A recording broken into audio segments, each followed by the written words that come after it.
As we continue our study in the book of Revelation, let's look at the last of the 7 letters in chapters 2 and 3. The last letter was written to the pastor and the church in the city of Laodicea. The city of Laodicea was founded by a man named Antiochus II. He was a descendant of one of the generals of Alexander the Great.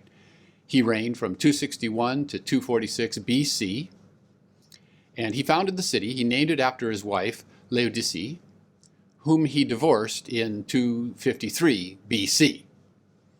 In 133 BC, Laodicea became a part of the Roman Empire.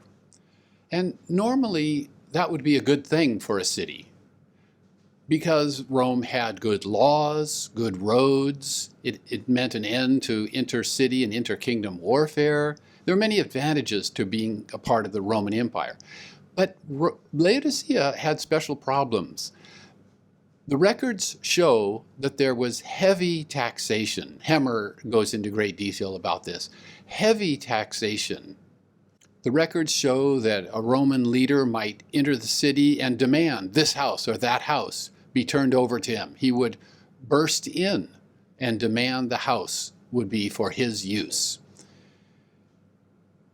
So there were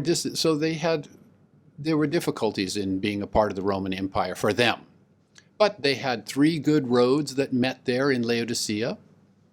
So they had good trade going on, and they made money from trade. They also had famous black sheep in the hills around Laodicea that produced a famous black wool, which was used for making black clothing and black carpets.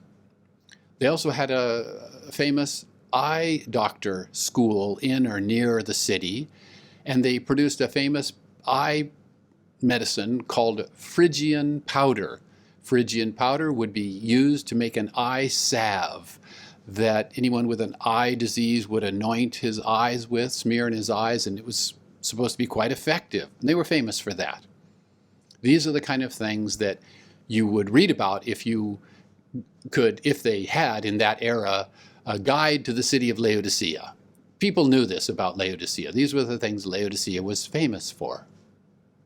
In the year 60 or perhaps 61 AD, there was a terrible earthquake, destroyed the city.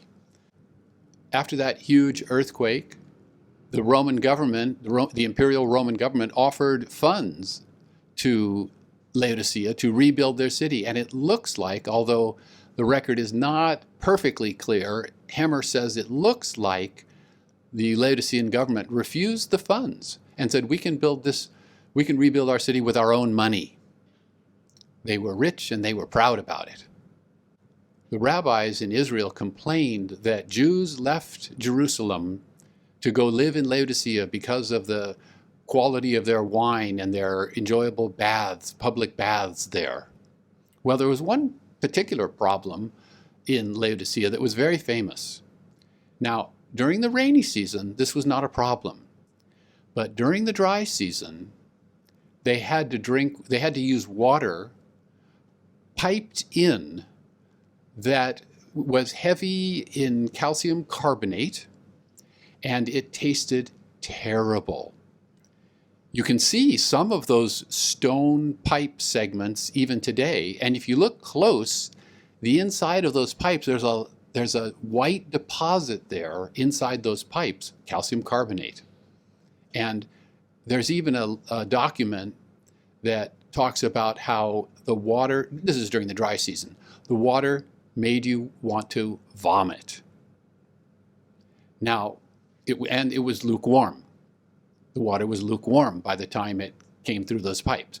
Now, nearby, you can see Hierapolis in the distance from Laodicea.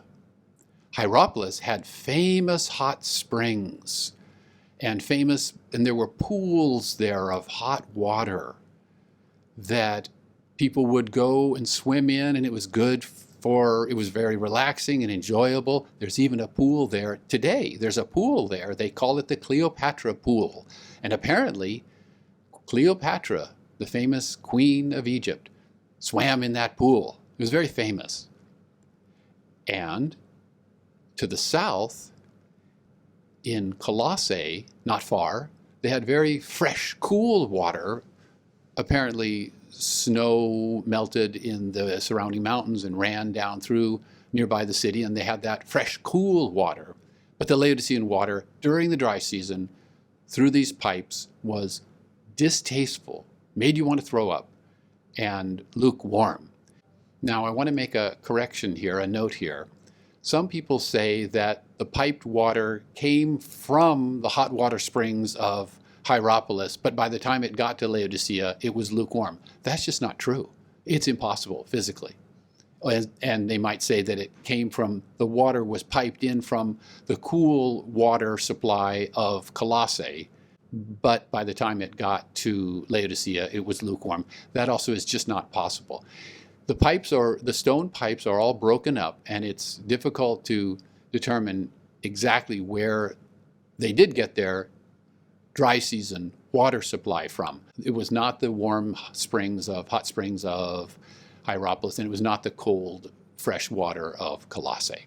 But they did have, clearly, Laodicea, during the dry season, had lukewarm, bad-tasting water that made you want to vomit. Today, Laodicea is only ruins, but there are extensive ruins there that have been excavated by the archaeologists. You can see some of those stone water pipes. You can see the gate of the road going to Ephesus. You can see the streets with their stone pavings. Laodicea had two large amphitheaters, and of course they're all destroyed now, but you can see one of the amphitheaters is clearly the remains of an amphitheater, and beyond that amphitheater in the distance you see the white hillside of Hierapolis. The hill is white there because of the calcium carbonate deposits as the hot water from the springs went down the hillside. And you can see that from Laodicea. Today, again, Laodicea is nothing but ruins, visited only by tourists to see the ruins there.